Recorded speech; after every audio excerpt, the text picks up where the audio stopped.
The Big Orange Splot by Daniel Manus Pinkwater.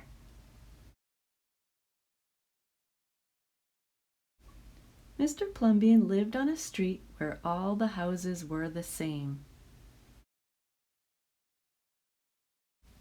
He liked it that way. So did everybody else on Mr. Plumbeon's street. "This is a neat street," they would say. Then, one day, a seagull flew over Mr. Plumbeon's house. He was carrying a can of bright orange paint, no one knows why. And he dropped the can, no one knows why, right over Mr. Plumbeon's house. It made a big orange splot on Mr. Plumbeon's house. "Oh, too bad," everybody said. "Mr. Plumbeon will have to paint his house again." "I suppose I will," said Mr. Plumbeon. But he didn't paint his house right away. He looked at the big orange splot for a long time. Then he went about his business. The neighbors got tired of seeing that big orange splot. Someone said, "Mr. Plumbeon, we wish you'd get around to painting your house." "Okay," said Mr. Plumbeon. He got some blue paint and some white paint, and that night he got busy. He painted at night because it was cooler. When the paint was gone, the roof was blue, the walls were white, and the big orange splot was still there. Then he got some more paint. He got red paint, yellow paint, green paint, and purple paint. In the morning, the other people on the street came out of their houses. Their houses were all the same. But Mr. Plumbeon's house was like a rainbow. It was like a jungle. It was like an explosion. There was the big orange splot, and there were little orange splots. There were stripes.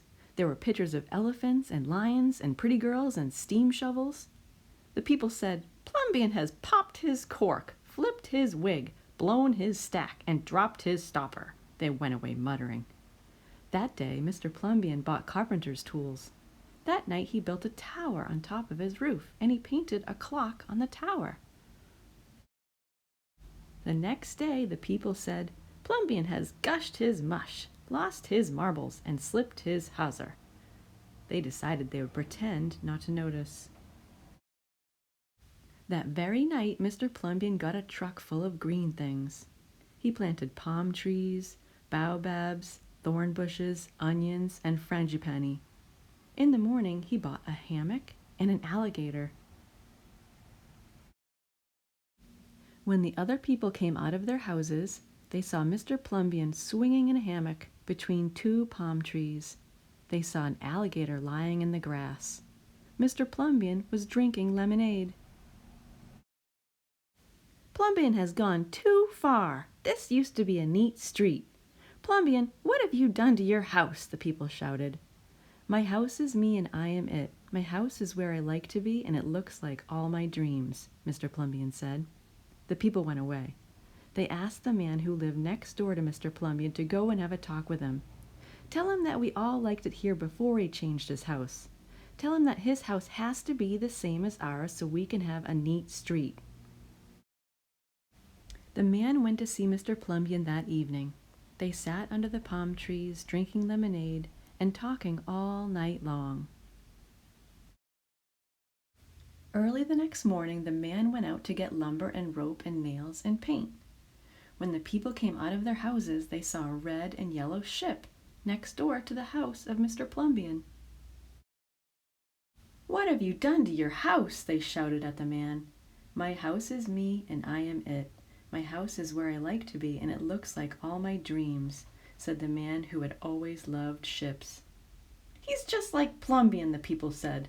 "He's got bees in his bonnet, bats in his belfry, and knots in his noodle." Then, one by one, they went to see Mr. Plumbeon late at night. They would sit under the palm trees and drink lemonade and talk about their dreams. And whenever anybody visited Mr. Plumbeon's house, the very next day, that person would set about changing his own house to fit his dreams.